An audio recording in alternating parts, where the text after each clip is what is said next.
What's up? What's up? What's up? It's your boy Gotti, and you back with episode 3, the Black Barbershop. I'm here with my boy Ace Boogie. What's the deal, Ace? What it do? What's the deal? Yeah, we up in here with a special episode tonight. I'm hoping everybody is tuned in. Everybody is, fucking with us tonight. We talking about personal trauma individually on what we've been through and what we're going through right now. And this episode is not just for the males, it's for the ladies as well, just to kind of get I guess you could say, an insight on how some men are going through the things that they're going through, especially a young nigga from Los Angeles like me and a young nigga like my nigga Ace Boogie from Los Angeles as well. Just being black males and interpreting our own personal trauma and how we feel about it. But before we get into that, we do want to talk about voting, man. How you feel about voting? You think voting even stands? Because today is the day for us to vote and put those presidents, on the ballot. Right. And also just some of these bills and some of these props and, shit like that. I don't know if I'm supposed to respond to this question in the way that I'm getting ready to respond to this shit because I have a child. But, no. I don't vote. I didn't vote today. I didn't even know what it was about when you just asked me a few minutes ago. Oh, I'm like, what the hell? What was everybody voting for? You know what I'm saying? But then I posed the question. I said, damn, because I see everybody posting and it's like, everybody need to go out and vote and you need to get your vote in and all of that. And I'm thinking like, damn, what if I went to go vote, but I wasn't voting for the person that you voting for? You know what I'm saying? Or that you hoping for? Oh, God. Like, what if I say I'm going to the polls and I'm getting ready to vote for Trump? You know what I'm saying? Would it be the same? Would it be the same reaction on trying to get people to go vote and get down to the polls? I don't think it would be. So it's kind of biased. And I think a lot of the people, don't even know like the reason to vote or like what each candidate stands for. You know what I'm saying? Or what agenda they trying to push. You know what I'm saying? You just going and you voting. It's like, oh yeah, well Bernie said this, or you know what I'm saying? It's like. I feel like if you're going to be on the politics, you got to be in the politics, you know what I'm saying? And you got to really know what's going on, and I'm not one of them people. I don't really put too much time into it, so nah, I didn't. Honestly, I didn't vote because I don't know what that shit gonna do. I know the only thing that really matters to me on this ballot is the idea of Bernie Sanders being on there. Right. We did talk about Mike Bloomberg for a minute. It's looking like he can do it too. Yeah. Bernie might do it. But the principle of that is all of the props, all of the bills. Right. It makes sense, but I don't even know who honestly, what my councilman can do for me, like I see Herb Weston, I seen different, and Herb is everywhere. So I'm, his. I think he did his commercial in the hood too, because I'm about to vote for that because I don't think that's the hood. I think he the one where had the people walking down the street with him and all the that. Kids. Yeah, and then they had old dude too. I forgot his name, but his son was a crackhead, and he was going down the Skid Row and shit. Those two always filmed on. Those was always on TV though. Those two episodes. I forgot his name. He's another candidate though. He's another black man. He's another candidate, and him and his wife spoke on the idea that they help out at Skid Row, and they're still looking for their son. I guess their son has been on crack for a long time, off and on, but they haven't found him. They always looking for him when they go help people out on Skid Row. But yeah, those stories they was really touching.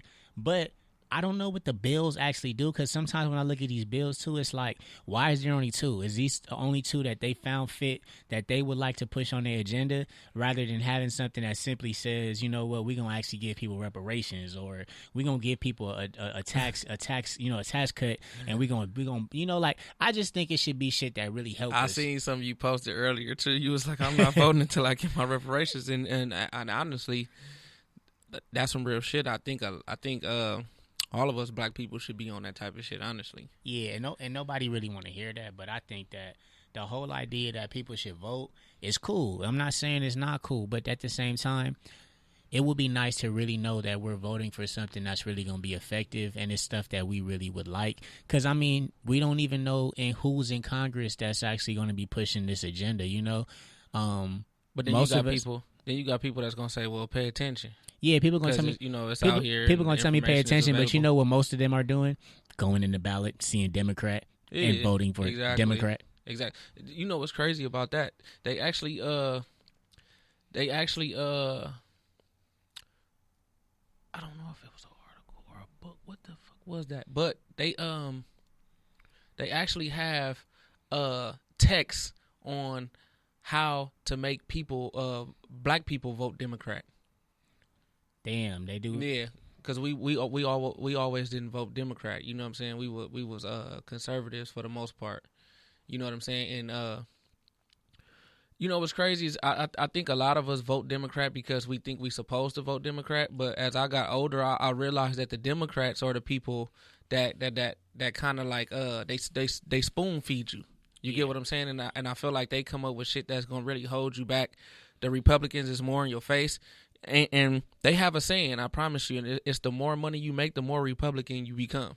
And I honestly believe that, bro, because when you start getting to middle America, it don't have nothing to do with Spanish or black, because I didn't ran into Spanish people that was voting for Trump. People that really go out here and be on some real hard working shit, and they voted for Trump. They was like, nah, I'm going for Trump.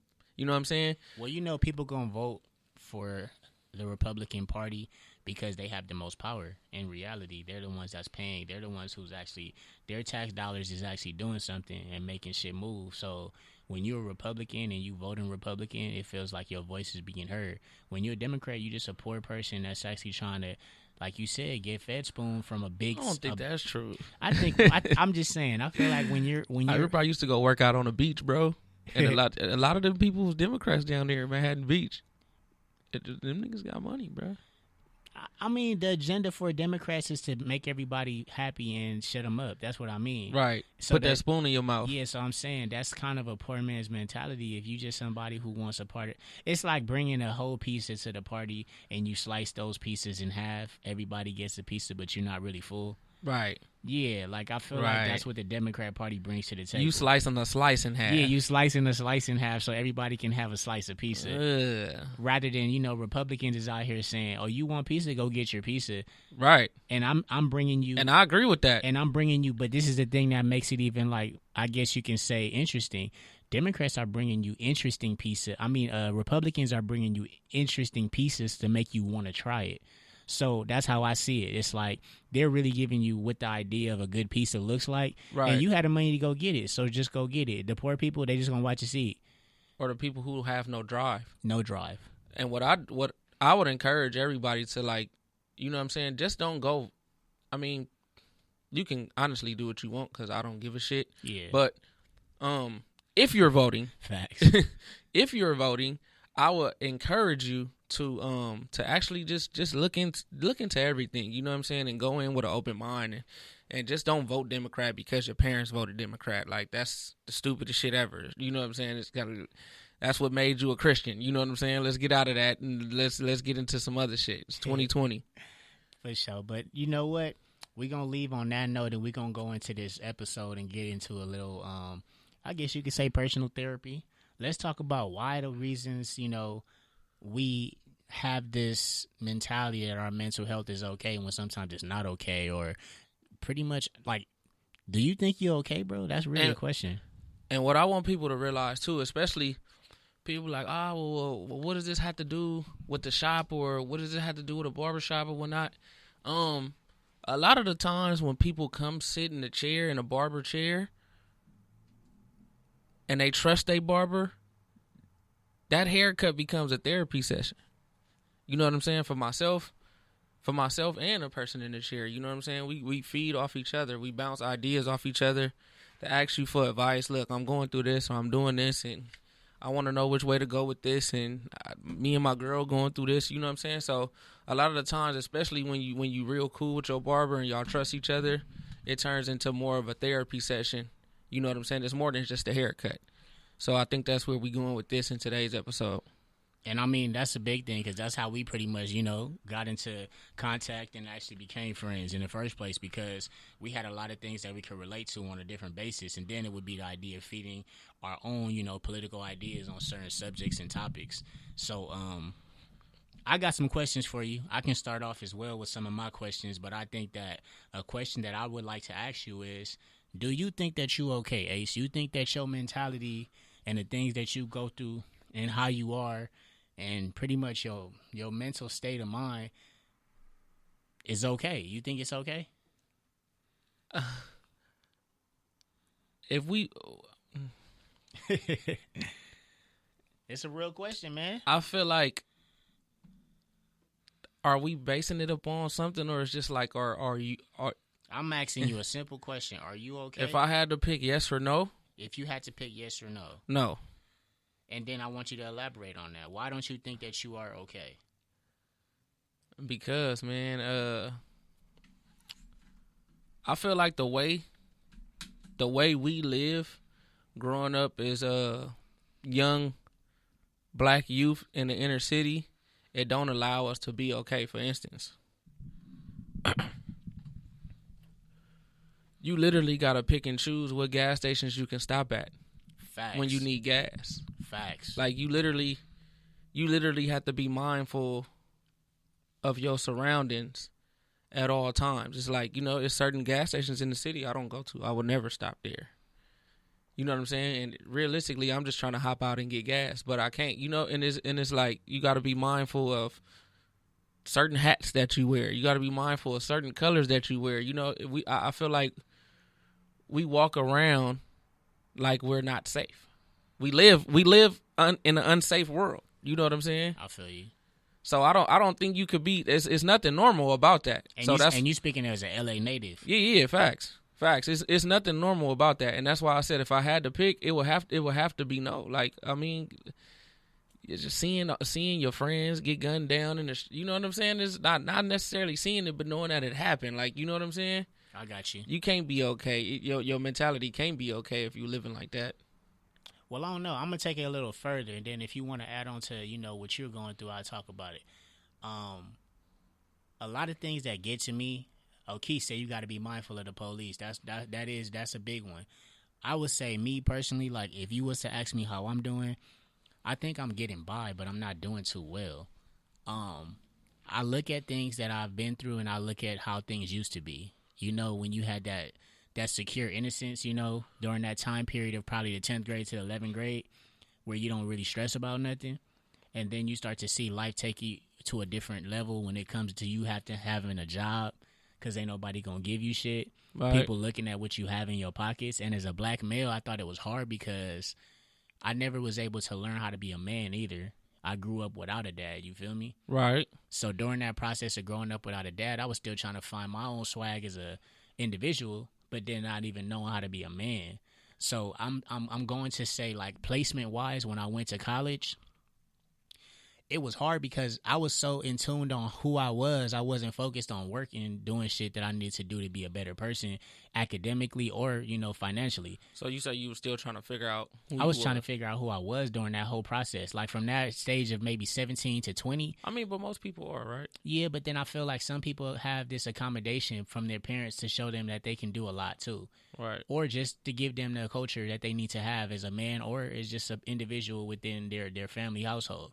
Like, I felt like I grew up as that individual to like where I'm starting to expand and I had my mindset on things that I never wanted to do. And now as an older person, I love everything I've been through, but I look back at it and I always say those things were traumatizing though, because now I'm in a place to where. Like what? Just having to grow up without a dad and being like a young male. What was traumatizing? When I say I was going through shit that was traumatizing was like, I didn't know if all the decisions that I was actually going towards were things that I even thought was right or wrong. I didn't know what was the real significant permanent answer to it. When I speak in that reference, it's like, why was I choosing the girls that I chose? Why was I wearing the clothes that I wore? Mm-hmm. Why was I kicking it with the people that I was kicking it with and I knew that they weren't good for me in some ways, in some fashions? And I look back and say that was all trauma, though, because, like, nobody was able to take that away from me either. Nobody was able to help me with that. So sometimes I look at those things and then I wonder, like, did that kind of fuck me up? Do you ever think like that? Absolutely. Because... damn, it's crazy because as you was just talking, I just thought about it. It's like all of that stuff that you was just saying about trying to figure yourself out and trying to, hanging with the wrong people. It's like those people that you was hanging with was trying to figure out the same things. Mm-hmm. Like, you get what I'm saying? And they had the same problems and the same issues, and y'all those similarities didn't necessarily bring y'all together. Like, it didn't make y'all friends. Like, honestly, me not having a dad and my friends not having a dad, it didn't make us friends. You get what I'm saying? I got but you. How coincidentally, growing up, none of my friends had their father around. Man. You get what I'm saying? Yeah. So it's like at the same time, our similarities didn't bring us together, but we trying to figure out the same thing at the same time. We trying to find ourselves. We trying to figure out how to navigate. You know what I'm saying? And it's all done. It's all done by trial and error in these streets. Like, you get what I'm saying? It's like, I don't know. I feel like I was one of those people that kind of like that kind of fell victim to it. Honestly, I wouldn't say I'm a gang member. Yeah. But I'm gang affiliated. And that's something to also talk about too. Like, why did it matter for you to represent the hood so much? Why did it shit? The hood represented me. But that's trauma within itself. Like, you want to represent something that honestly you have no, like, you don't own shit. Nothing on the block. Nothing. None of the homies really give a fuck about you. Nothing. If they were to choose their life over yours, it's maybe a 1 out of 10 nigga that'll do that for you. Right. And then when it come down to money, niggas was not really giving you money unless they really was making a lot of money. And even if they was making a lot of money, they wouldn't come back. But when I get what you're saying. I get what you're saying as far as like the older homies. Yeah. But my older homies necessarily, I mean, it wasn't like an older grown man. You get what I'm saying? My older homies was my brothers and his friends. I got you. You get what I'm saying? And so, for the most part, I don't know. It just felt like it was the thing to do. Like, we all grew up. We all in the same area. We all live in the same neighborhood. We hop model cars together. We ride bikes together. You know what I'm saying? We stay out past the street lights. You know what I'm saying? It really just felt like the thing to do. And then it's gonna come a point in time. Is if you gotta really choose. You gotta really choose. Are you gonna be in these books or are you gonna be cool? Nah, that's real. You get what I'm saying? And a part of being cool, I don't know how it is now, but I'm not gonna say a part of being cool is being from a gang, but you know what I'm saying? You and your friends, you kind of form your own thing. Nah, that's true. And that's what happened to us. But the traumatizing thing about that whole thing is, you looking at it like, oh, this is just me and my friends that grow up with each other, right? These are just me and my close friends, and we from the same neighborhood. But then what happened when y'all start beefing with another group of kids? You get what I'm saying? And y'all start fighting. Yeah, shit be going down. And then what happened when y'all walking home from school, and it's you know what I'm saying? 7 to 10 of y'all, and now y'all getting shot at. And that's just as kids. And that's just neighborhood shit. But how about we flip it around and let's talk about schools? Like, do you honestly think that your schools prepared you for college? Honestly, our schools didn't prepare us for college. I just found out that in order for you to be in like the advanced classes, the AP classes and stuff, like to take the college courses, that was something that your parents had to come and sign you up for. I didn't know that. Yeah. I thought that the people in the advanced classes and the AP classes was just smarter than me. I thought that they was just testing higher than me. You get what I'm saying? So I went my whole high school just thinking like, them smart motherfuckers. And the craziest part about it is everybody that was in the advanced class or in the AP class, now that I look back at it, all of them went to college. Nah, that's and real. Really the ones that wasn't in them classes didn't. You know what I'm saying? But it's a lack of information. You know, my mom didn't know that. My mom was working. Same here. She didn't have, I'm not going to say she didn't have time because my mom would have made time, but I'm pretty sure my moms didn't know about that shit. So college, the classes that I was in, college wasn't pushed. It was just, get by. And I bring all this up to actually like talk about the pureness that most of us have. Like, when you grow up in the inner city, especially Los Angeles, like, to be pure, when I say pure, like to do shit that's nice, to not indulge in things that you should, obviously be aware it can get you into a wrong situation. It's not that much common sense, huh? Like, if you think that it's something that you can just have common sense about, Yeah. it's hard to have, because it's like, it's okay. For example, because this is something that I really think is crazy. For example, your parents most likely do work until 5, 6 o'clock. You get out of school at 3 o'clock. Right. Me, I walk through 3 different hoods every single day. So that means that me walking to 3 different hoods every day exposed me to visual trauma, firstly. Right. Meaning that I didn't want to walk down certain blocks because I didn't want to be approached by a grown man asking me what's in my pocket or where I was from. And what I want people to know is people really do go through that. You see crackheads on the street. Right. You feel me? Or just the idea that when you walking home and you hear that there's something going on in the neighborhood with gang violence, your intensity, just your level of awareness is crazy. It's like you get nervous. You don't even want to, you get this feeling, your stomach hurt. Right. And you can't even call your mom or dad to come pick you up because they working. But not even just that. It's not that you don't think that they don't care. It's like, why do I have to waste my parents' time? I could do this on my own. Right. That's some fucked up trauma as a kid to go through.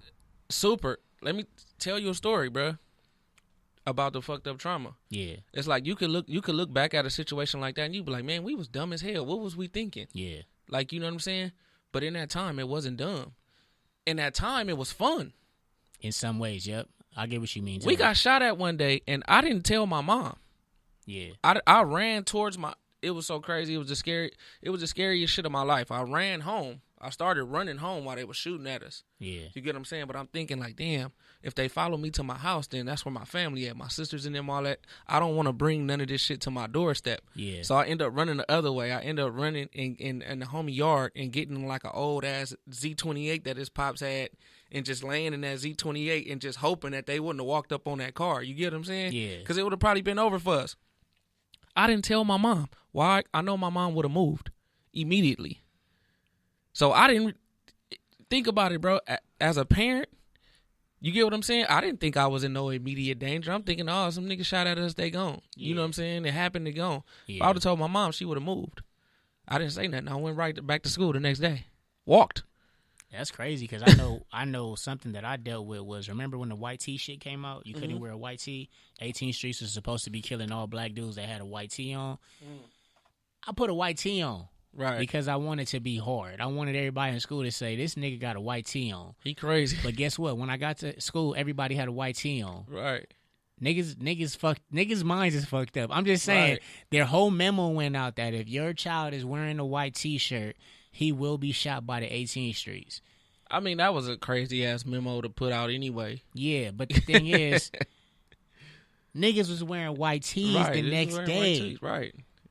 On some protesting type shit, but it was more... I don't care what they doing. But all together, when niggas was leaving to go home, niggas was running and taking off the white tee, though. Yeah, scared. Why would niggas do that? That's some... if you really think about it, that's some crazy shit. You don't think? That's trauma. I mean, it's your brain is working in a matter where you can't even process it. You get what I'm saying? You don't even know why you doing the dumb shit that you doing. You get what I'm saying? Yeah. That's crazy. What's up, Kirsten? She said, oh no, this nigga Kendrick said he was walking home 2 hours strapped. That's funny. Yeah, common sense ain't that common though. Common sense ain't that common. Nah. Niggas like me. Absolutely. Niggas like me, I for sure didn't have no common sense. But nah, I want to shoot through these questions and then let's go to the deeper meaning of them, okay? So I'm going to ask you this question. Do you think that you treat women a certain way because of your family and friends from an upbringing that you had with each encounter? And how? Do you think you treat women different? I was raised by all women. But do you think that you have this mindset in your head that you got to be aware of all women? Like you just can't love a woman purely? Nah, I mean, I don't have that problem. I mean, you know, sometimes you might go into a situation where you might have a little bit of trust issues because of what you've been through. But for the most part, nah, I don't think I have a problem. I don't think I have a problem with that. I go into a situation. I love blindly. Okay. Because I know that's the only way that you can do it. You get what I'm saying? Not me. I can never be, because I've been that person, bro. that's in a relationship and I'm constantly worried about what this person doing, where is she at, who she with. Yeah. You get what I'm saying? And I know what that does to my brain. I know it takes a physical toll on you. You know what I'm saying? That's not good for your mental. It's not. So by me knowing that and me being older now and I know what to do, I love blindly. You get what I'm saying? I can't go into any situation like that. That's crazy because what happens with me is like I grew up just, like saying, damn, I'm in love. And then I started to realize the homies would tell me shit like, she loves somebody else even if she loves you, bro. And that shit kind of fucked me up. I'm just saying, little shit like that, like, you can't trust every girl. You can't. And that's definitely a fact. Yeah, but it braced me, but it fucked me up too because it's kind of like this resistance to like, if you just wanted to date somebody, you get what I mean? You have all these different things that make you have trust issues because of what people are saying, like what people are putting in your ear. Right. But the reason why I asked that question too is just the idea that, do you feel that sometimes when you meet women, you can't just put your all into it at first? You know how we have this theory that men don't want to get into a relationship because they feel that if they get into a relationship that they're going to either change or they're going to look like a simp. Here's the thing, and I want all my ladies to listen up. Those moments that females are allowed to have, males are not allowed to have those moments. In this society, period. Like we're not allowed to have those moments. So what I say by that is when you I think naturally, yeah, it's not natural for a guy to go into a situation and just give it his all. You know what I'm saying? Naturally, as guys, we got to feel the situation out. You get what I'm saying? But that's what I'm saying. I used to put my all into it. Right. Yeah. That's rare. Yeah. But then you putting your all into it is kind of like putting your hand over the stove. You got your ass burnt. Got my ass burnt. You got exactly. Crispy, so now you learn to be a little bit more cautious when it comes to shit like that. But then I start believing everything the homies tell me. That's what I'm saying. Like I got number one thing, get the homies out your ear. I'm just saying, especially if you don't, because I got hurt. I said I gotta trust the homies. Nah, man. Especially when you young, the homies will steer you wrong every time. The homies will steer you wrong every time? The homies will steer you wrong every time. Nah, you ain't lying, because the homie did steer me wrong one time, and I seen that nigga the next day kissing the same girl he told me not to kiss. Nah, when you young, oh my God. Man, look, when we was younger, my homie's favorite line was "fuck that bitch." Facts. Man, fuck that bitch, man. You know what I'm saying? It's just, that was the advice that they gave you for everything. You know what I'm saying? And you see, what you didn't realize is you was too young to be out here being a hopeless romantic anyway. And they was giving you some solid advice because that's really what you were supposed to be on. You wasn't supposed to be out here on no lover boy shit. Yeah. But instead of them telling you that, it was, man, fuck that bitch. Every time. Nah, that's true. That's all I heard. The homies would tell me that shit straight up. But that was a question that I wanted to talk to you about because I wanted to see if you had any like situations that occurred like that. But obviously we both have. Another question is, why do you think you drive the car that you drive? Why do you think you drive the car that you drive? I'm going to keep it real with you. Keep it 100. I saw the motherfucking commercial for it about 18 times in 2 days. I got you. The power of commercials. Why people pay so much for commercials, homie. A commercial, I felt like my car, it was nothing wrong with my car. My car was perfectly fine. You get what I'm saying? I had what year was that shit? I don't know. I had a 2015 Chevy Impala. And it was cool. It was getting me from point A to point B. It was good. It was clean. Kept my shit clean. It was nothing wrong with it. But the only thing, when I turned it on, it made a clicking noise sometimes. And it supposedly all of them did that. And that clicking noise just irritated me. It irritated my soul. So I told myself, I said, man, I don't even like for people to get in my car. You get what I'm saying? Because as soon as I turn it on, it make that clicking noise or whatever. Yeah. And so I'm one of them. I had an ignorant mind. I promise you I don't have this ignorant mind no more because I'm learning my lesson with this new car. But I made a big deal out of the clicking noise. And that made me not want the car no more. And I seen the the commercial for a Silverado about 18 times in 2 days, and I felt like that was a sign that I needed to go get it. And I left work one day and I went to go get it. Nah, that's some bullshit. That's some bullshit. I know me personally. The reason why I went to a dealership in the first place, because niggas want to save money. I used to always think about, let me just go get a car that's already paid off, and just do my thing. Like, give me a little $1,000 car, $2,000 car, something that get me around. It's funny. That's where I'm at now. Yeah, and that's where I was. And then my mentality changed because I started to think about my mom doing that growing up. And it was certain places I couldn't go because her shit ran hot. Is that trauma? Trauma, right? So her car would run hot. And I started to think to myself. That's terrible, though. And I said, self, what the fuck am I finna do? Because now I got some bread, I can go and get me a car from the dealership, right? Right. So I went to Kia. And it was not a bad choice, but at the time, I didn't really care about what car that I had. I just knew that Kia was just up and going. And everybody that had a Kia never had an issue, you get me? Right. A lot of people I know with Kias, they don't even they shit can go 5 to 6 years without oil. I'm just saying, niggas shit be rolling. I don't know why. Is that right? Yeah, Kias is really a reliable car. So I ain't never heard no shit like that. So I went and I got me a Kia, and it was kicking my ass though the first 3 months. And I'm just like, damn, I got a Kia. I'm paying for this shit, but at the same time, I started to look back and say, damn, I wish I could go and get me a $2,000 car, $3,000 car. Yeah. But shit didn't turn out the way I wanted it to. Right. But yeah, personal trauma fucked me up because I went and got a car that I couldn't afford. I had to make myself able to afford it. Right.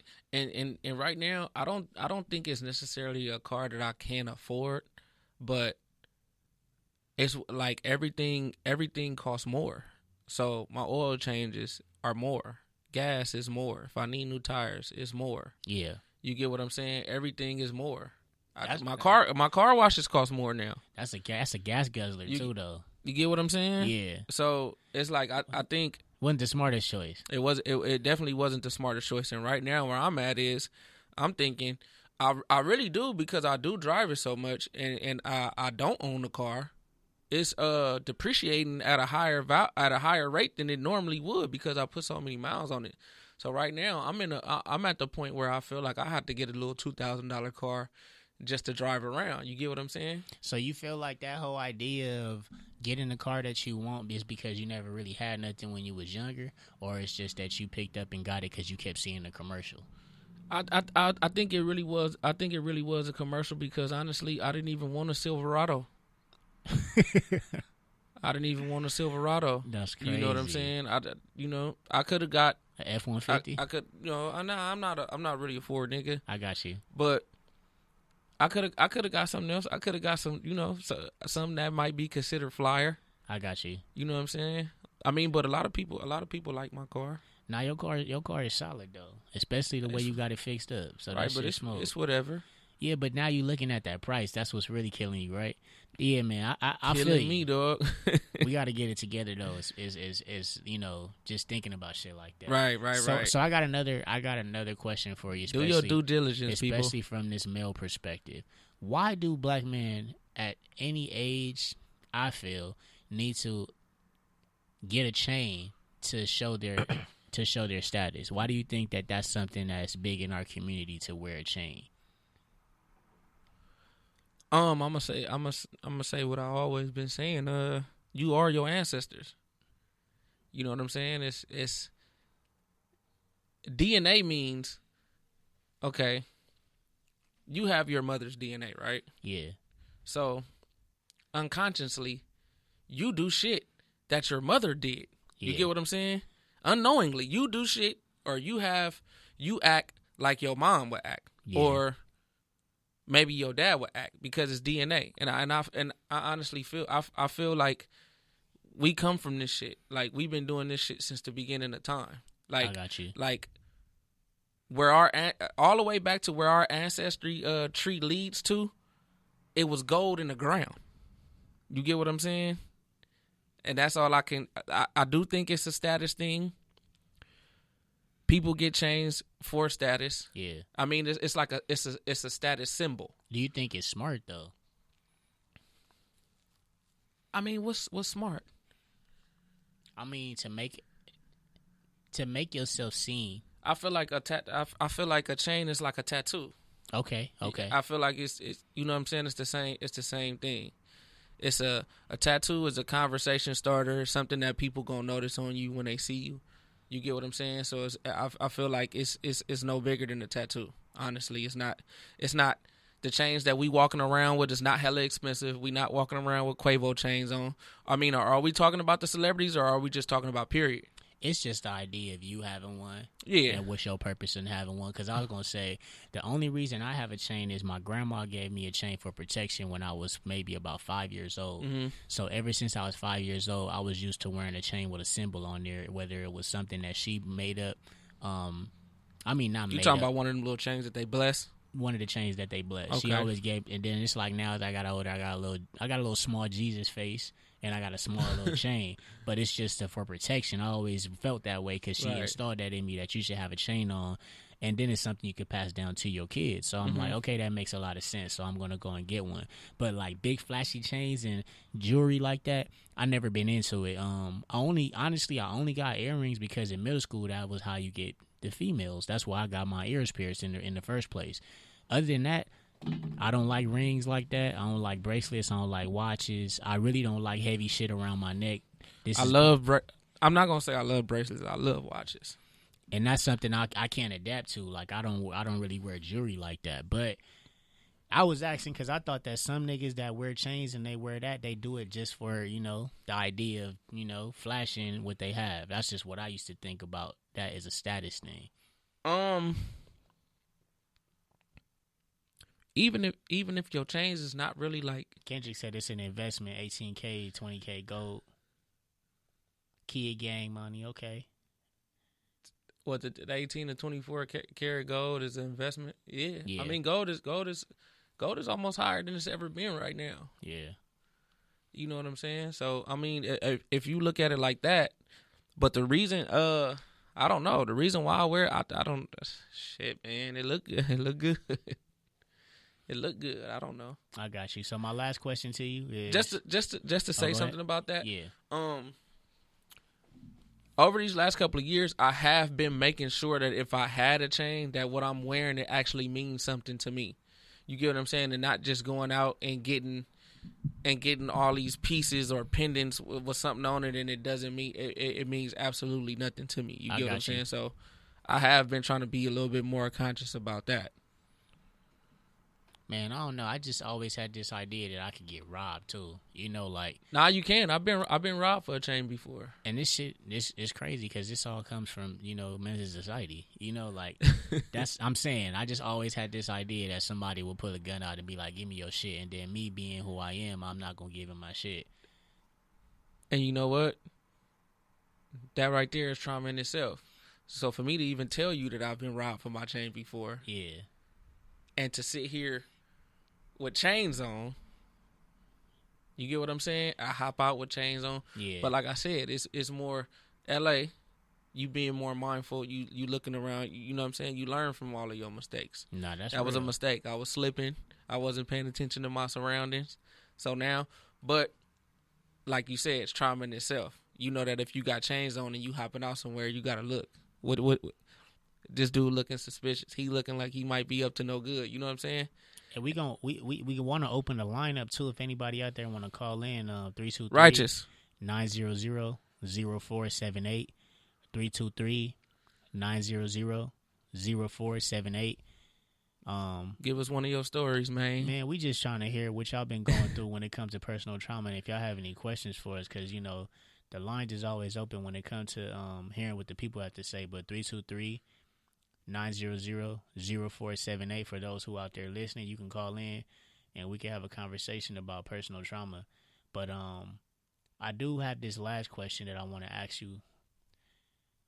Growing up in LA, did you ever want to be a rapper, basketball player, or a gangbanger? I know we spoke about gangbanging, so we could take that out the question, but did you ever want to be a rapper and a basketball player, and why? So I wanted to be all three. Facts. I think the rappers and the basketball players are the people that we see come from the same situations as us, and they make it out. You get what I'm saying? So it's like that's the example that we have. We have the rappers and we have the honestly, I've never seen so many successful black people in my life until now, until I started cutting hair in the USC area. Okay. Like growing up and going to high school, or I went to high schools, hell no, I never seen a black doctor. I never seen a black lawyer. You know what I'm saying? And now I'm cutting their hair. You know what I'm saying? Are they outside of the jurisdiction of sports and gangbanging, and are these just successful people in different fields, genres? Yeah, they successful people in different fields. I mean, I cut everybody. I honestly, I cut rappers, ball players, gang members, doctors, lawyers. You know what I'm saying? It's That's funny. Literally, I do be seeing every single person in your shop. Nah, yeah, for real. Everybody, and I get to pick everybody's brain. But like I said, growing up, I never seen so many successful black people. So who we had to look up to was the rappers and the ball players and the gang members. He said, "Took your chain. You gotta take your chain in though. Wherever you chain. You gotta be careful when you moving like that." But then guess what? That's where that personal trauma come in. You just a prideful thing. You want to stick out your chest like, yeah, I ain't tucking my chain. Oh God, though. They gonna take it. You know what I'm saying? If you go to the Slauson, you better take your shit in. I go to the Slauson and I get my shit clean. I'm saying my shit be off.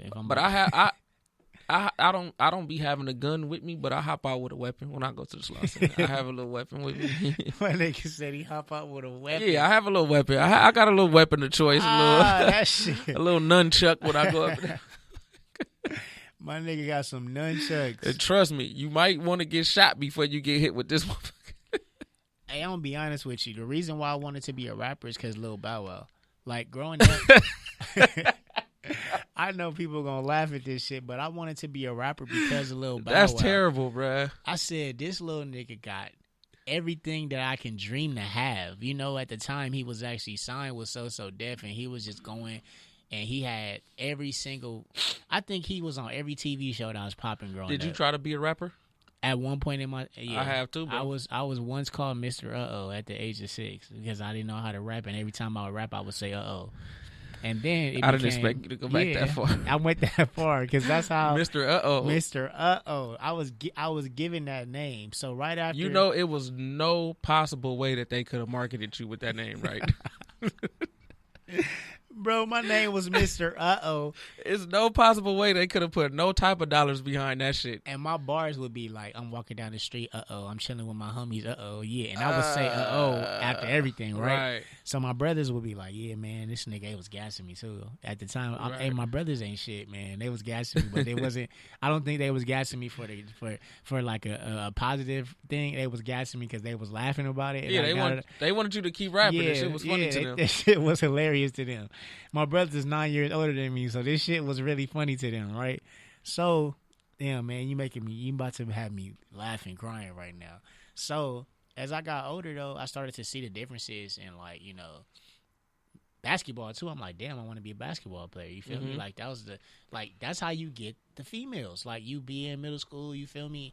All the women is out there eating they, you know, hot Cheetos and shit. They, you know, gossiping, and then you out there balling, hooping, you know. So I was like, damn. I was a hooper in middle school. Yeah. The hoop dreams, it died once I got to high school. Facts. I started playing football. I was better at football. You get what I'm saying? So I had to choose one. I didn't want to play football. Them niggas was out there too late. But you know what I chose over the football? What? I don't know. The gang banging. You start fucking with them niggas a little bit more, huh? Nah, it was the homies. We was doing dumb shit, ditching school. You know what I'm saying? It just, bro, them niggas ain't shit. I mean, really ain't. And it's terrible that, I mean, when you really look back at it, we was kids, bro.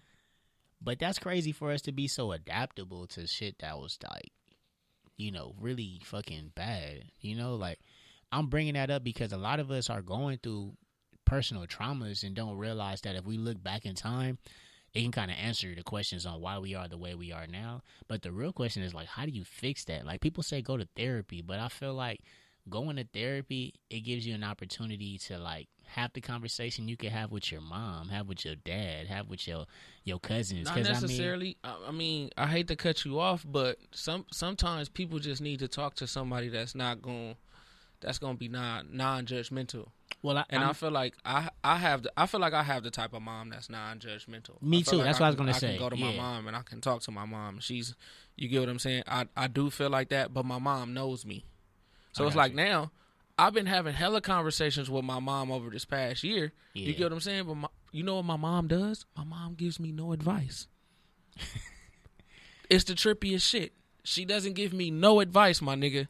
Damn. She listens to what the fuck I say and don't give me no advice. That's deep. I want to ask her what that shit is about. I don't know. She fucking with you. I don't think that. My mom has always just been the type to just, you know, she kind of let you think for yourself. Yeah, it's like I'm not gonna force nothing. I'm not gonna force my feelings or my beliefs on you. I kind of want you to have your own shit. You know what I'm saying? And yeah, that's interesting. I got you. Line still open. Anybody want to call in? 323-900-0478. It's going to be hard to get people to talk about some personal shit. It's all good, though. The number is out there. Call Everybody busy living them highlights on Instagram, so they ain't going to call in and be vulnerable. But since we're going to be waiting for a call, we're going to go into our segment, Who Needs a Lineup?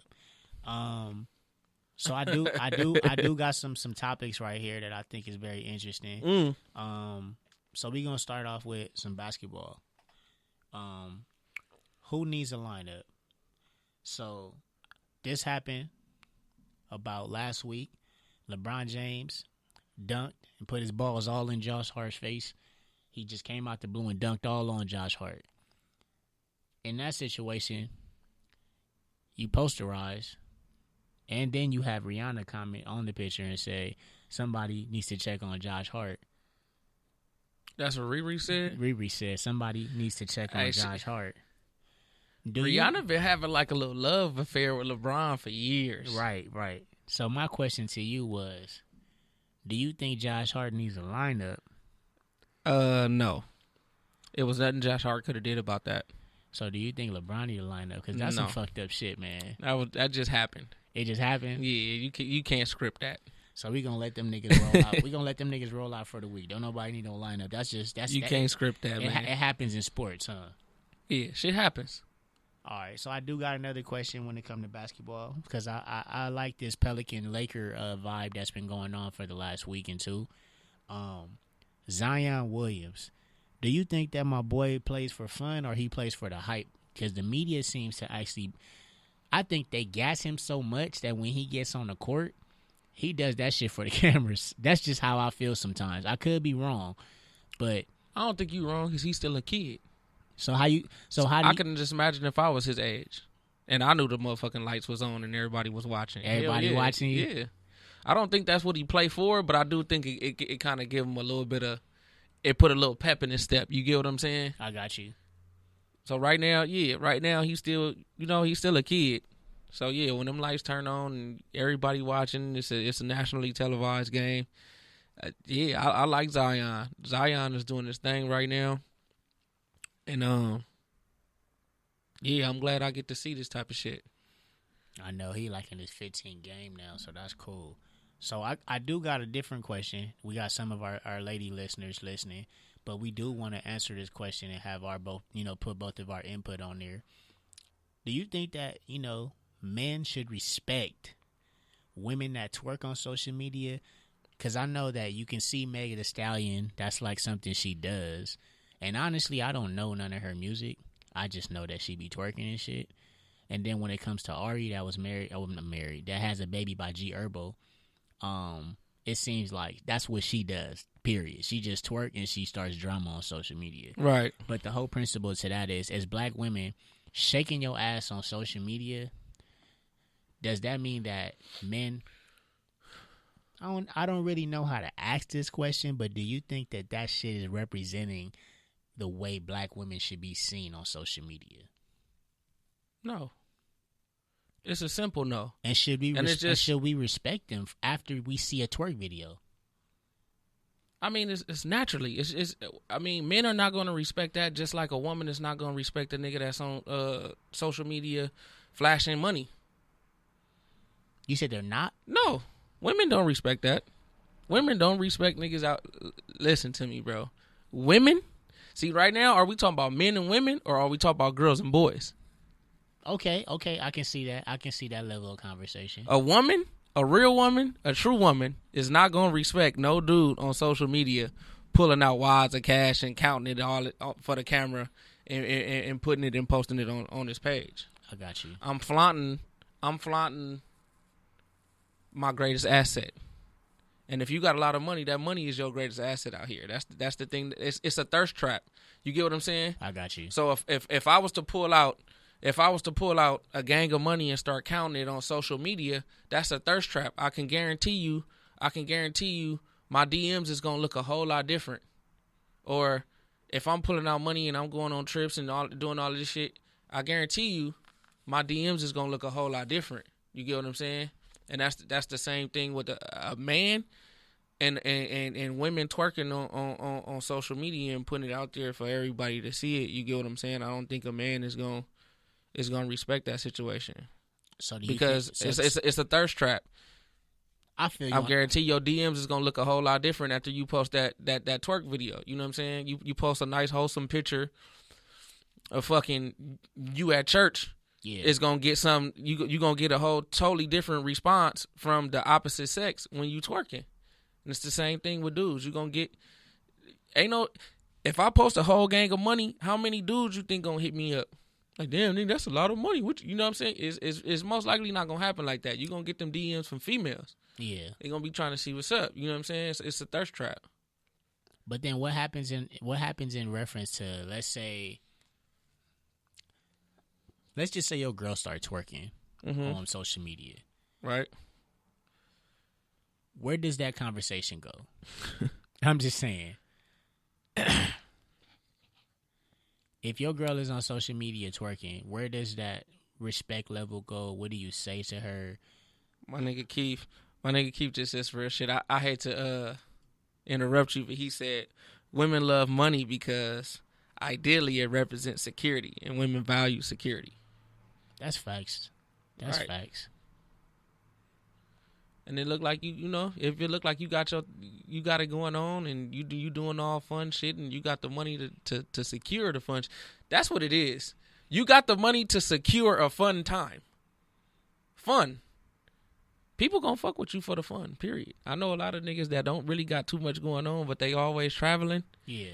And them the niggas with the most broads, I promise you. They make that shit look good. Oh yeah, they gonna make it look good, and they gonna want to go. They gonna go for it. Nah, that's deep. I just think the main thing that really gets to me with that whole idea of, like you just said, like, men are gonna look at women and still respect it. I don't know. I just can't respect a woman that just do that. You know, like, you just do that. Like, I think and you want and then those be the women who be on social media on their comments saying, like, shit out of, like, you should respect me. Like, right. And like, that's stupid. What I will say is this. You can't call a nigga thirsty and you twerking. Anything in moderation is not bad. So one thing we do have to realize is twerking is a dance. Twerking is a dance, and twerking is a popular dance. I got you. Right? So anything done in moderation is okay. But what comes with twerking? That's like me. You got people. That's like, I swear to God. Yeah, but that's like me putting a gun up on social media. They gonna think that I'm a killer. But I'm telling niggas, nah, I just want to show niggas my gun. I don't think that will make you a killer. I'm saying if every video I do, my nigga, right. I got a burner. Right. Then you would be NBA Youngboy. Your name would be Gotti no more. You be NBA Youngboy. Every video you do, you got a gun. Nah, that's real shit. Niggas on probation with guns and shit in the video. You're just like, you're in trouble. Fuck around. As you're doing this video, you're fucking in trouble right now. Fuck around and get some Meek Mill time, huh? You feel me? Nah, that's some crazy shit right there. NBA. But for real, back to that question that you was asking me, bro. I hate that I interrupted you like that. It's all good. Threw you off. Just talking about it? Yeah, I don't think you got finished asking it, right? Yeah, because I'm saying to respect, like, how would you view your girl? Like, Oh, it actually was me that was the nigga that wasn't finished saying what I was saying. Exactly.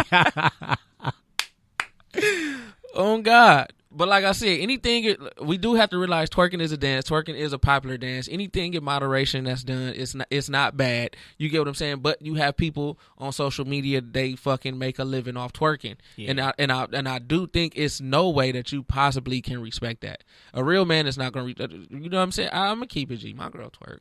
Yeah. My girl can twerk.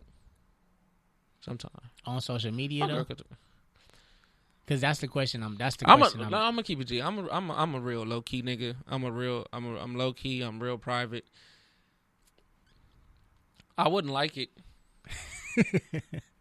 Let me say that. But you for it? I'm not saying I'm for it. You just not for it. You just not for it for her. I'm not saying I'm for it. I like to let people do them. You know what I'm saying? That's funny. You like to let people. I don't know, man. I like to let people be. I mean, you gotta give people room to be themselves too. You know what I'm saying? No, I feel it. You can't just go into a situation and shove your views down everybody's throat. I feel that. You get what I'm saying? You gotta kind of allow people. You gotta kind of give them the room to be themselves. I got you. All right, so we gonna go into another segment, but what we gonna do on that note is LeBron James and Josh Hart does not deserve a lineup. They just playing basketball. No lineup. They got another. Yeah, no lineup. Zion Williams, we gonna get you a pass because if we was 20 years old in the league, we'll probably be flashing too, just like you. 19, 20. I think he's 20. And should we respect twerking? I'm gonna say no. And you said you for it. Twerking as a whole. I mean, like I said, you don't gotta respect it. I can't say I respect twerking. You know what? You know what? I respect, nigga. We might as well respect gyrating then too. But male strippers, all that shit. But you know what? I take it back. What I'm saying is I don't like women who twerk and want respect at the same time. It don't make sense to me. It's like tying your shoe with gloves on. It's hard. Right. But why is it such an unrespectable offense? Because the idea of me saying that is sometimes I feel like you put yourself out there to be judged, and now that you're being judged, you have something to say about it. And a lot of women don't hear this point of view, and I think they never. I don't know how many times they can hear it from a male's point of view, but it's like the shit that's good. What I said. I just thought about this. I thought about John just now, but Keith just said real niggas love hoe acting women though. It's just a fantasy we love. And then I thought about the homie John. Like that's true though. Niggas like hoe shit. They do, but I don't know, bro. I like that shit behind doors rather than on social media. That's probably facts. What it is. And that's where I was getting to. It's like that's where I was getting to. It's like men, they love exclusivity.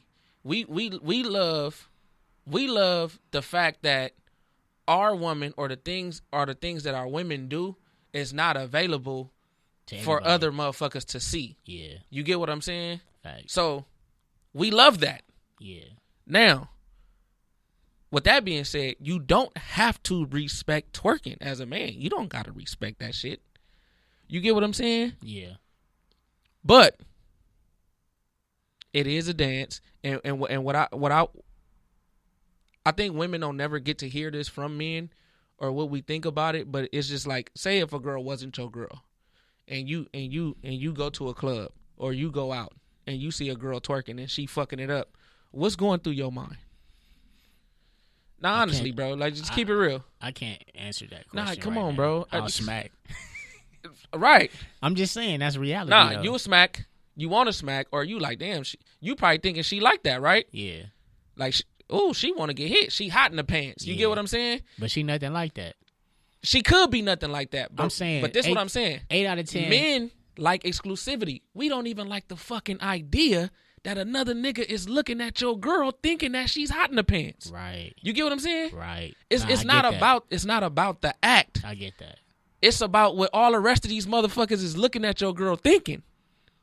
And maybe that's why my mentality is that way, because I don't need everybody seeing what you can do when you need to be showing somebody that you like what you can do. I don't know, man. What if she is showing? Yeah, I feel you. No, right. no. It's a fine line. Yeah, it's a fine line. It's a fine line. You don't gotta. I don't feel like you gotta respect it. You don't have to respect it, Gotti. If you don't respect that shit, then that's just some shit that you don't respect. All right. So what we gonna do is we gonna go into pop 5. So what I want to do is I'm gonna ask my boy Ace to pop 5 things off in 10 seconds that correlates to the question that I'm gonna ask him. Hold up. Let me know when you ready, Playboy. Wait, hold on. I'm gonna pop off the question and you gonna pop 5 things, only 5 things. I'm gonna give you 10 seconds. So it's gonna be a question that you have to come up with 5 things about. Let me know when you ready. The fuck is up with you in 10 seconds? Yeah, 10 seconds, man. What is this love affair in 10 seconds you got going on? I just want to see what you got to say. Let's go. All right. You ready? No. Nah, I'm just playing, go. All right. 5 women in the rap and R&B industry that you would smack. Go. 5 in the R&B industry? And the rap. It could be R&B or rap. I don't even keep up with that shit. 10 I don't seconds. like Damn, rappers. you want to smack nothing? No. Damn. I don't even look. It's hard. Look, right now, off the top of my head, you want me to keep it real with you, bro? Yeah, we're gonna slow it down. Off the top of my head, it's you said rap and R&B, right? So I'm thinking about the girls that come to my mind, right? Yeah, rap and R&B. Nicki Minaj. Okay. Cardi B. Okay. I just read some shit about Meg Thee Stallion. I don't even know how fucking Meg Thee Stallion looks. Okay. I don't even think I ever seen Meg Thee Stallion. her. I see her all the time. That's why I know what she is. I just never heard her music like that. You get what I'm saying? Yeah. So I'm stuck at 3. All right. I don't know these people, bro. I don't like female rappers. Hey, R&B. be careful. Yeah. You gotta be careful. Females can't. Nah, I'm just playing. I'm just playing. So you feel like that? You feel like that whole thing about like females in comedy not funny? So you think females as rappers can't rap? I don't find not one female funny in comedy. This dude, and man. that's not even. I promise you, because I love comedy. I love comedy, but to me, females are not funny. That's crazy because I'm not gonna say women are not funny. Yeah. It's just I don't find women comedians funny. That's crazy because I think that some female comedians are hella hilarious. Like, I'm really a Tiffany Haddish fan. I know people don't like her because they think that she's doing too much. Or that's the number 1 non-funny motherfucker to me. That's crazy. I really think she's dope. I think that her storyline is pretty cool. You was better off going with Monique, Sweet Babies. That's crazy. I can't choose Monique because she ain't doing nothing that's like recent. And back in the day, she's still trying to get that Netflix special. She's trying to get the Netflix special, but Oprah not making it happen, my nigga. Right. All right. I'm thinking about R&B. Ashanti? Yeah.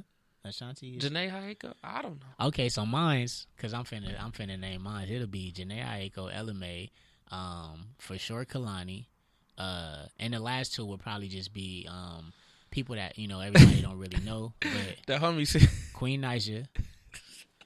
What happened? Why are you laughing? That nigga Kendrick said no cheeks for Ace. Black men don't cheat.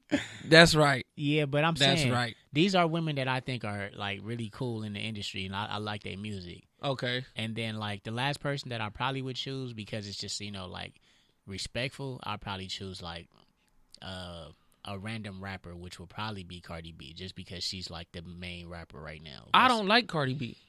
I don't know. Now I'm talking about like as far as I'm not talking about her music because I don't listen to her music, but I feel like I don't like Cardi B. I feel it. Like you don't like it. You don't like how she represents herself. Nah, I'm just saying I'm not even that. Oh, you just don't like her. That's deep. I just don't really. That's deep. This nigga said I don't like really her. find her like fine like that. You know what I'm saying? All right, I'm gonna give you 20 seconds on this one. All right, 20 seconds. Damn, dog. 20 seconds. I need you to name 5 things. All right. Name 5 things that you have that you pick up every single day that you don't need. 5 things that you pick up every single day that in reality you don't need it. In reality, I don't need it. Yeah, time started now. Nothing. Did I pick up? I need my clippers. I pick them up every day. Okay. I need this fucking phone. Okay. Do you pick anything else up that you don't need? The remote. The remote? Yeah. And I really picked that motherfucker up. All right. So you pick up your keys, Yeah, I need my keys. Your phone. I need my phone. Your clippers. I need my clippers. All right, I can see 3 things on you that you don't need every single day that you That's what you was talking about? Yeah. Okay, let me do it over. That I don't need? That's nigga said. Yeah. That you don't need, yeah. I see 3 things right now. I don't need none of these bands on my arm. You don't need your bands. You don't need that chain. I mean, I do need this band, though. This is my company. Never, and then every time I look down, I realize that I never lose. I got you. So it's a reminder to never lose. Never lose at life. I mean, I don't need them, but the question was don't need. So I don't need these. Yeah. I don't need these chains. I don't need my earrings. In reality, I don't need shoes. Right, you can put on Crocs. And niggas wear Crocs. Crocs are shoes. Oh, God. Crocs are shoes. But it's people that walk around here with bare feet, too. Crocs is Crocs, though. To me. I don't think Crocs can be considered shoes sometimes. I just got some dope-ass Crocs, bro. I got to put you on game. They got the little insole in them, like they're like some Dr. Show shit. That nigga Kendrick said LMA is cold. On me, she is something. LMA, yeah. LMA? She straight. She is something else. LMA. That nigga said no cheeks for ace. Black man don't cheat. That is funny. Right. You know, that's real shit. Shout out to my nigga Lil Duval and my nigga Charlamagne. All right. Why do women get so mad that the black men don't cheat? Whole thing. I don't know. They be tripping. But we're going to go into the next segment. Don't fuck my cut up. I think you're going to get all these because this is funny. I just thought, let me do something different this week. So, don't fuck my cut up is pretty much me saying the lyrics to a song, and he got to finish it, and then he got to say who the artist is, all right? Let me know when you're ready, bro. I can finish the lyrics or say who the artist is or say the name of the song. Yeah, either or. Cause it's... All right, you ready? I was born ready like fish and spaghetti. Who was that? That's Diddy or Mace. Nope. That's Diddy niggas though. I forgot their name. Yo, though. my mama. Yeah. That's G-Dep. Yeah. Special delivery. I remember that. Hey man, it's not your segment. Right, it's not mine. Come on. All right. I'm gonna say it. You gonna know this shit, man. You gonna know all this shit. 1, 2, 3 into the 4. Did you think about these, bro? Yeah, I did, but it was just funny because I just wanted you to Snoop finish Doggy it. Dogg and Dr. Dre is at the door. Ready to make an entrance, so back on up. Okay, all right. Come on, my nigga. All right. So this one is gonna take you back. I think I chose these because these shits take me back. I thought it was funny. So you ready? All right. I got my eyes closed. I'm trying to go back to that time. All right. This one is gonna be funny. All right, you ready? All right. Riding in my car, and I'm listening to the radio. Some. How she got her heart broke? That's Nate Dogg. on me. Riding in my car, and I'm listening to the radio. I'm listening to a sad girl sing about how she got her heart broke. Why was Nate Dogg so weak? Nate Dogg. That nigga Nate Dogg was hard. What you talking about? R.I.P. Nate Dogg. But we was listening to some Nate Dogg shit in the shop. That shit was terrible, homie. I promise you. This nigga got me holding my chest. Bro, this nigga said Nate Dogg was weak. Damn. Nate Dogg. Go back and listen to that Nate Dogg shit now. You're going to be like, this is terrible. Hey, I was not expecting you to say that Nate Dogg was weak. That's crazy. That is crazy. R.I.P. Nate Dogg, Long Beach legend, man. I never disrespect, but I just, I can't get with it. All right, this one I don't think you're going to get. This shit is funny. You're going to laugh because this is not a black artist. This is not a black artist, but she's legendary. I said she, so you got a hint. Who is Amy Winehouse? Nah, hell nah. I don't know no Amy Winehouse. She's legendary, bro. Rest in peace, though. I don't know no Amy Winehouse. She's legendary. Yeah, I guess. Not to me. Like you just said about Nate Dogg, I think Amy Winehouse was regular. I'm sorry. Let me not speak ill. Yeah. Amy Winehouse would have blew some hair on that nigga Nate Dogg. Oh, God. All right. Late night when all the world is sleeping, I stay up. I think ain't never gonna get this. Late night when all the world is sleeping, I stay up. Hold on. You said all the other lyrics with the tune of the song, and then you just want to read this one? Okay, let me do I need the tune. All right. Late night when all the world is sleeping, I stay up. Yeah, that's Selena. Exactly. Nigga, don't ever try me, shout bruh. out to Selena with the fat jiggles, though. She had Don't jiggles. ever try me, bruh. Hey, she had jiggles, though. Selena had jiggles. She really did. Selena, yeah, Selena was like that. Hey, I didn't even notice that I chose two artists that passed away. That's Right. deep. Rest in peace. Nah, rest in peace. But I really did like those songs, though. But nah, man. You did that shit on purpose. You wanted to just read the did, lyric on did. that one. You already knew. I should have read the lyrics for the other one. Nigga, I cry every time that shit. What? Oh man, that movie is hard. That's like one of the best movies done in somebody's about somebody's life. But nah, what I'm gonna do now is, since we have a couple of minutes left, is let's close out on this conversation. What would you want people to actually take away from this conversation on your behalf, and then I'll close out. What I want people to take away, yes sir, from this conversation, yes sir. We talking about trauma, right? Yeah. Check on your strong friends. You know what I'm saying? I know, motherfuckers say that all the time, but I mean, like I said, I feel like the time that women are allowed to have in this society, men don't. I feel like, and it's not a bias thing, you know what I'm saying? Because it's a lot of women that go through shit that men don't have to deal with. Facts. But unfortunately, this is not called the Black Salon. This is called the Black Barbershop. So we talking about black men. And I mean, it's a lot of pressure on us every day. Like, you know what I'm saying? Just living where we live. The decisions that we have to make, like, you know what I'm saying? It was funny because just last week, I said I made a dumbass decision. I was talking to one of my customers. He said, "What you do?" I said, "I went to a store in the hood." He like, "What was wrong with that?" I said, "Nigga, I could have got my head blew off." Hey, that's crazy. Simple as that. And I said, that type of thinking didn't get me to see age 32. You know what I'm saying?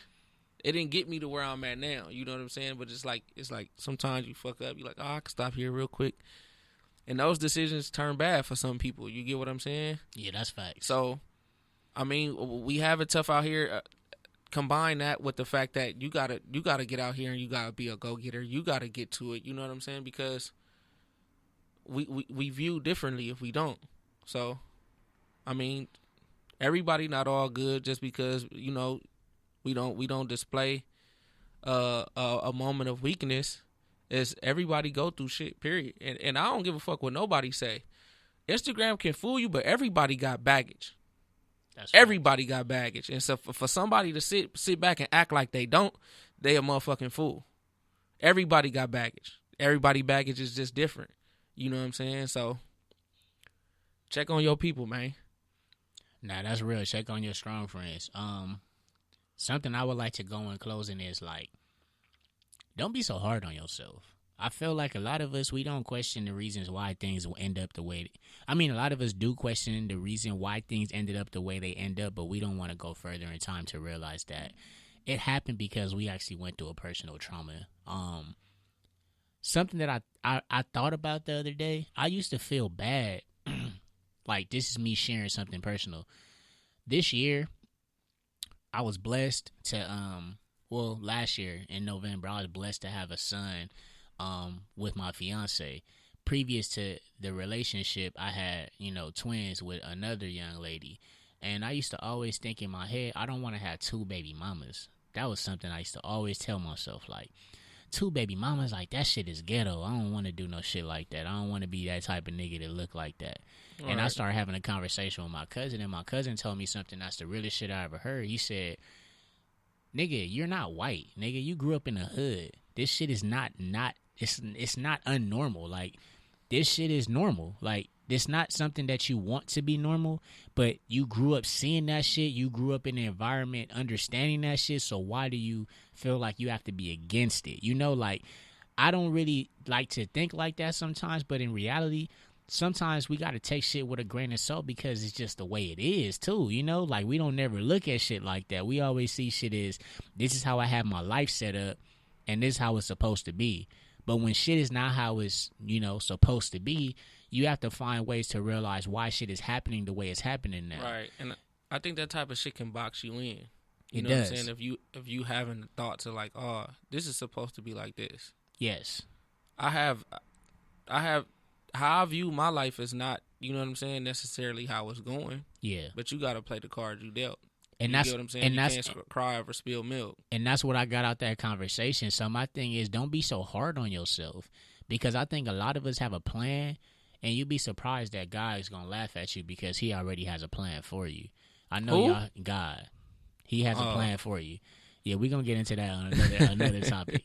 But I just feel like sometimes you really have to see yourself in the light of like, I'm gonna be able to do what I need to do, your due diligence, but at the same time, you can't be so hard on yourself. And that's just what I want you to take away from this, because personal trauma could fuck up your whole mentality to feeling like you just not doing what you're supposed to be doing and you can't move forward. Not doing enough. You're not good enough. And that shit is not true. So, in ending, did you want to add anything else on there before we close out tonight?